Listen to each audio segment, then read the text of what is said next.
আসসালামু আলাইকুম প্রিয় দর্শক। আজকের পর্বে আমি রান্না করে দেখাবো গরুর মাংস ভুনা। গ্যারান্টি সহকারে বলতে পারি, এভাবে যদি আপনারা রান্না করেন তাহলে সবাই প্রশংসা করবে।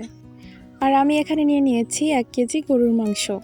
প্রথমে দিয়ে দিচ্ছি 4 টুকরো সাদা এলাচ, 4 টুকরো দারচিনি, দিয়ে দিচ্ছি কিছুটা পেঁয়াজ বেরেস্তা আর কিছুটা কাঁচা পেঁয়াজ কুচি, দিয়ে দিচ্ছি 1 চা চামচ আদা বাটা, 1 চা চামচ রসুন বাটা, 1 চা চামচ জিরা বাটা, হাফ চা চামচ ধনিয়া বাটা, উঁচু 1 চা চামচ এলাচ বাটা, উঁচু করে 1 চামচ মরিচ বাটা আর 2 চা চামচ হলুদ, 1 চা চামচ লবণ।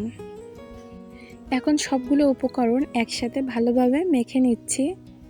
ভালোভাবে মশলার সাথে মাংসটা মাখিয়ে নিতে হবে। মশলাটা মাখানোর পর মাংসটা রেস্টে 1 ঘন্টা রেখে দিতে পারেন, কিন্তু আমি এখন রাখবো না, সরাসরি রান্না করে নেব। 1 কেজি মাংসে প্রত্যেকটা মশলা 1 চা চামচ করে ব্যবহার করবেন, আর লবণ আর মরিচটা এটা আপনাদের স্বাদ মতো ব্যবহার করবেন। মাংস রান্নাটা তখনই পারফেক্ট হবে যখন আপনি পরিমাণ মতো মশলাটা দিতে পারবেন। অতিরিক্ত মশলা দিলেও ভালো লাগবে না, আবার কম দিলেও ভালো লাগবে না। এখন আমি মাংসটা রান্না করে নেব, আর তার জন্য কড়াইতে দিয়ে দিচ্ছি পরিমাণ মতো তেল। তেলটা ভালোভাবে গরম হয়ে আসলে আমি মাংসগুলো একে একে দিয়ে দিচ্ছি।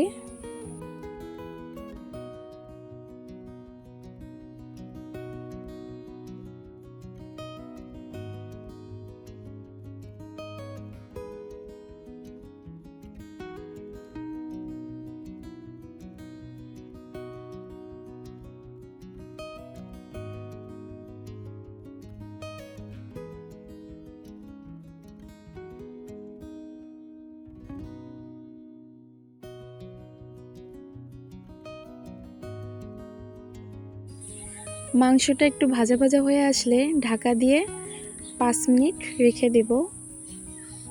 এতে করে মাংস থেকে কিছুটা পানি বেরিয়ে আসবে।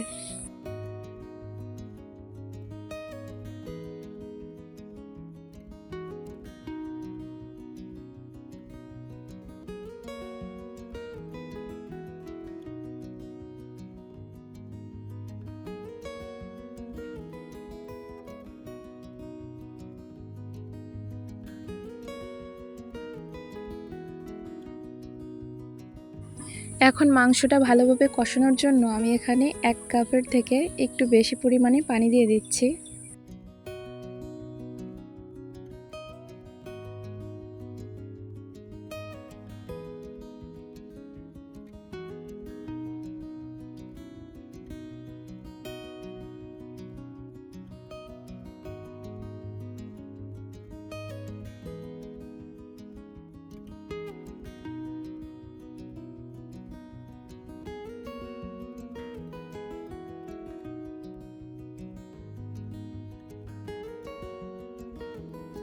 এবার ঢাকা দিয়ে 10 মিনিট রান্না করে নেব। এতে করে মাংসটা 80% সেদ্ধ হয়ে যাবে।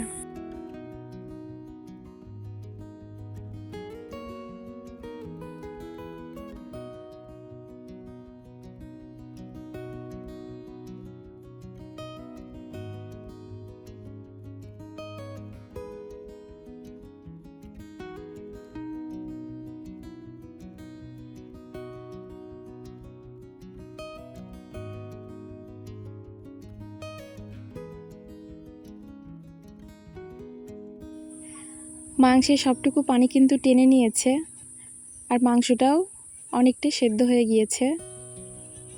এখন নাড়াচাড়া করে আমি ঝোলের জন্য পানি দিয়ে দিব।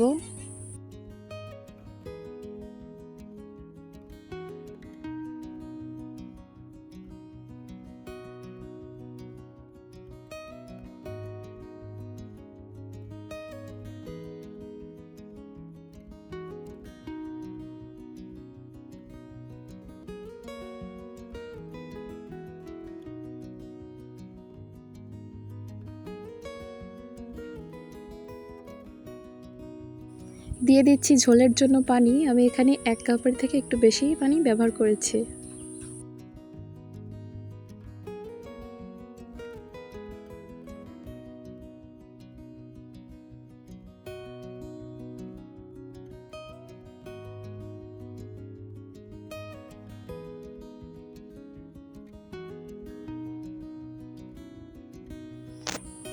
এবার ঢাকা দিয়ে 15 মিনিট রান্না করে নেব।